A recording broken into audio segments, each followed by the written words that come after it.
और हाँ, एक बहुत इंपॉर्टेंट बात भी बतानी है, तो मेरे चैनल को ज़रूर सब्सक्राइब कर लेना, क्योंकि अभी कुछ दिन पहले मैं अपने पुराने स्कूल फ्रेंड से मिलने गया था, जो आजकल एक बहुत बड़ी आईटी कंपनी में जॉब कर रहा है।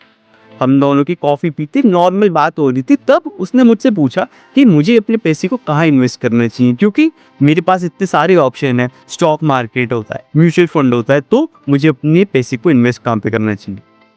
तो मैंने उससे कुछ क्वेश्चंस पूछे, कुछ पॉइंट्स पूछे, और मैंने उसे सजेस्ट किया कि उसको म्यूचुअल फंड में इन्वेस्ट करना चाहिए।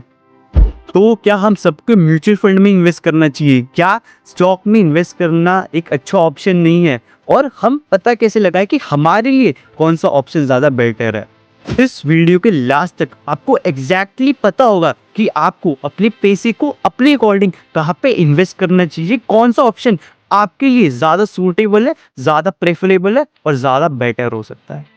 तो इस वीडियो को लास्ट तक देखें। और हाँ, एक बहुत इंपॉर्टेंट बात भी बतानी, तो मेरे चैनल को ज़रूर सब्सक्राइब कर लेना, क्योंकि मैं फ्री में, बिल्कुल फ्री में फाइनेंस के अलग अलग कोर्सेज ला रहा हूँ, from beginners to advance level, like these basics of stock market, fundamental analysis, technical analysis, option trading, और ये सारे कोर्स बिल्कुल फ्री होंगे। आप इन कोर्सेज को इजीली फ्री में एक्सेस कर सकते हैं, इसलिए मेरे चैनल को आज ही सब्सक्राइब कर लेना अगर आप ये फ्री कोर्सेज के फ़ायदे उठाने चाहते हो। और ये कोर्सेज बिगनर से लेके एडवांस लेवल तक सबके लिए एप्लीकेबल है, तो मेरे चैनल को सब्सक्राइब कर लो।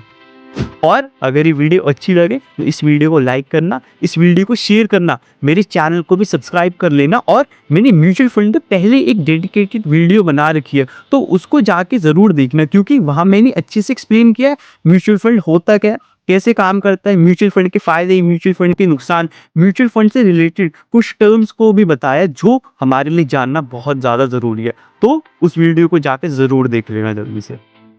म्यूचुअल फंड या स्टॉक, हमें अपने पैसे को किसमें इन्वेस्ट करना चाहिए, हमारे लिए कौन सा ऑप्शन ज्यादा बेटर है, ये डिपेंड करता है आप पे कि आपके लिए कौन सा ऑप्शन ज्यादा फीजेबल है और कौन सा ऑप्शन ज्यादा बेटर है। और ये हम पता लगा सकते हैं इन 5 से 6 पॉइंट के बेसिस पे। तो चलो शुरू करते हैं। First point is the time commitment.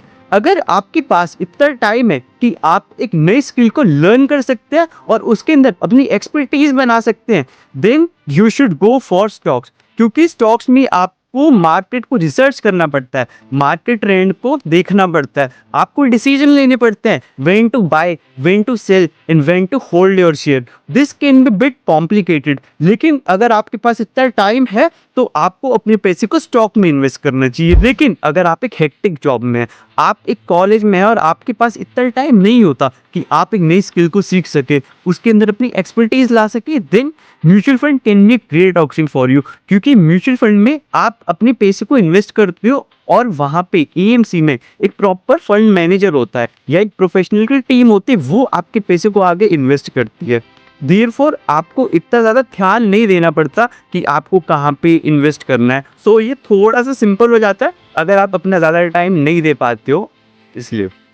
Second one is the investment knowledge. क्या आपके पास इतनी नॉलेज है, इतनी रिक्वायर्ड स्किल्स है कि आप अपने पैसे को अच्छी जगह इन्वेस्ट करके वहां से एक अच्छा खासा प्रॉफिट बुक कर सकते हो? अगर आपके पास इतनी रिक्वायर्ड स्किल्स, इतनी नॉलेज और इतनी एक्सपर्टीज है, then you can go for the stock market. क्योंकि स्टॉक मार्केट में आपको मार्केट के ट्रेंड को समझना पड़ता है, आपको कॉम्प्लिकेटेड बैलेंस शीट्स को समझना पड़ता है, जो कि थोड़ा कॉम्प्लिकेटेड हो जाता है अगर आपको इन सब चीज़ों की नॉलेज नहीं होती है तो। लेकिन अगर आप चाहते हैं कि आपके पास इतनी नॉलेज नहीं है और ना ही आपके पास इतना टाइम है, देन आप म्यूचुअल फंड में अपने पैसे को लगा सकते हो या इन्वेस्ट कर सकते हो। क्योंकि म्यूचुअल फंड में पहले से ही एक प्रोफेशनल की टीम होती है जो आपके पैसे को आगे अच्छे से इन्वेस्ट कर देती है, तो जो आपके प्रॉफिट के चांसेस है, ये जो प्रोबेबिलिटी है, वो थोड़ी इंक्रीज हो जाती है अगर आपके पास इतनी ज़्यादा नॉलेज नहीं है। देयरफॉर अगर आपके पास इतनी ज़्यादा रिक्वायर्ड स्किल्स नहीं है, इतनी ज़्यादा नॉलेज नहीं है स्टॉक मार्केट की, तो आप म्यूचुअल फंड में अपने पैसे को इन्वेस्ट कर सकते हो, क्योंकि वहाँ पे एक प्रोफेशनल की टीम आपके पैसे को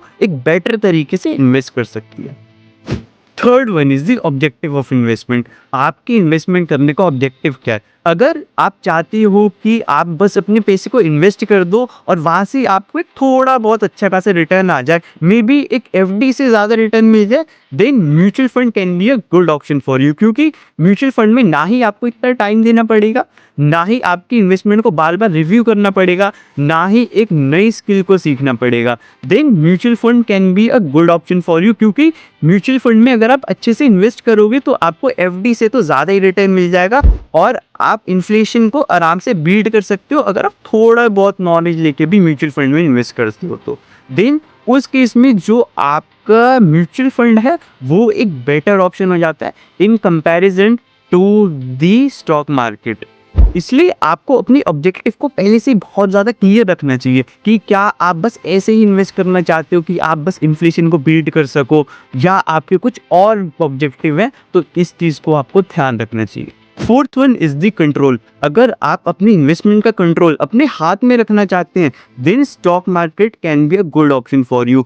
क्योंकि स्टॉक मार्केट में आप अपने डिसीजन खुद लेते हैं, when to buy stock, when to sell stock, when to hold them, और आप किस कंपनी में इन्वेस्ट करना चाहते हो, आप कितना रिस्क लेना चाहते हो। क्योंकि जो म्यूचुअल फंड कंपनीज होती है वो जनरली थोड़ा सेफ प्ले करती हैं, क्योंकि वो लार्ज कैप फंड में या लार्ज कैप कंपनीज में ज़्यादा इन्वेस्ट करती हैं ताकि वो एक सेफ प्ले कर सके। तो अगर आप चाहते हो कि आप ज़्यादा रिस्क भी ले सको, then stock market can be a good option for you. लेकिन अगर आप चाहते हो कि इन्वेस्टमेंट का कंट्रोल आपके हाथ में ना रहे तो भी आपको चलेगा, आप बस अपने पैसे को इन्वेस्ट करना चाहते हो, एफडी से ज़्यादा रिटर्न या इन्फ्लेशन को बस बीट करना चाहते हो और रिलैक्स रहना चाहते हो कि आपके अकाउंट से थोड़े बहुत पैसे इन्वेस्ट होते रहें ताकि आपके फ्यूचर थोड़ा सिक्योर हो सके, then mutual fund is a great option अगर आप ज़्यादा कंट्रोल अपनी इन्वेस्टमेंट में नहीं चाहते तो।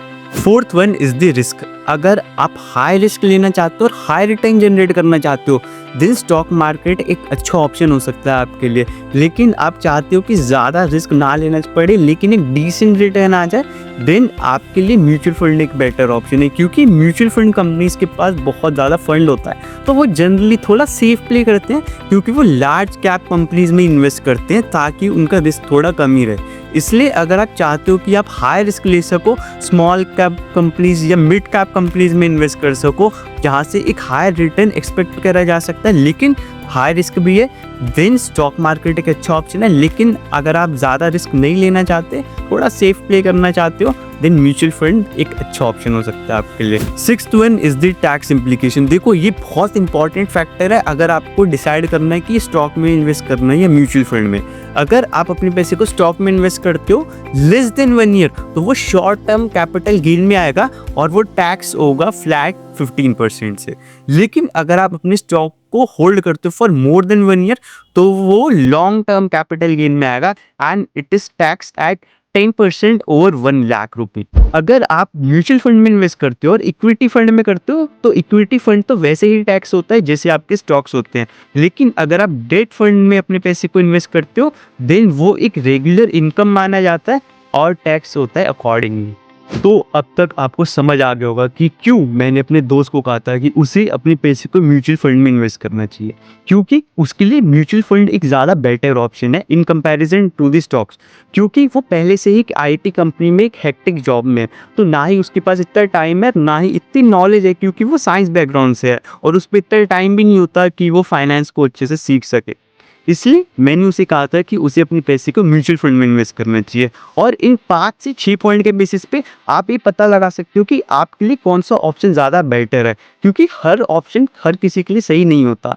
एक ऑप्शन किसी के लिए बेटर हो सकता है लेकिन एक ऑप्शन मे भी इतना ज़्यादा बेटर किसी के लिए ना हो। तो किसी के लिए म्यूचुअल फंड एक बेटर ऑप्शन है, किसी के लिए स्टॉक एक बेटर ऑप्शन है, वो अब आप आराम से पता लगा सकते हो। और अगर ये वीडियो अच्छी लगी तो इस वीडियो को लाइक करना, इस वीडियो को शेयर करना, अपनी वैल्यूएबल फीडबैक मेरे साथ शेयर कर लेना और मेरे चैनल को ज़रूर सब्सक्राइब कर लेना, क्योंकि मैं ऐसे टॉपिक्स पे वीडियोस लाता रहता हूँ। और हाँ, इस वीडियो के डिस्क्रिप्शन में और मेरे चैनल के डिस्क्रिप्शन में मैंने एक गूगल फॉर्म शेयर किया है। जिसके अंदर आप अपने सजेशंस, आपके फीडबैक मेरे साथ शेयर कर सकते हो, ताकि हम सब मिलकर एक फाइनेंशियली स्मार्ट और एक फाइनेंशियली इंडिपेंडेंट इंसान बन सके। Thank you for watching my video. अगर आपको वीडियो अच्छी लगी तो मेरे चैनल को सब्सक्राइब कर लेना, और अगर आपने म्यूचुअल फंड की फर्स्ट वाली वीडियो नहीं देखी तो उसे अभी जाके जल्दी से देख लो, क्योंकि उसमें मैंने बताया ही डिटेल में कि म्यूचुअल फंड होता क्या है, कैसे काम करता है, म्यूचुअल फंड के फायदे, नुकसान, इंपॉर्टेंट टर्म्स बताइए म्यूचुअल फंड के जो आपके लिए जानना बहुत ज़रूरी है। और कमेंट सेक्शन में ये ज़रूर बताना कि आप अपने पैसे वो कहाँ इन्वेस्ट करते हो, म्यूचुअल फंड या स्टॉक।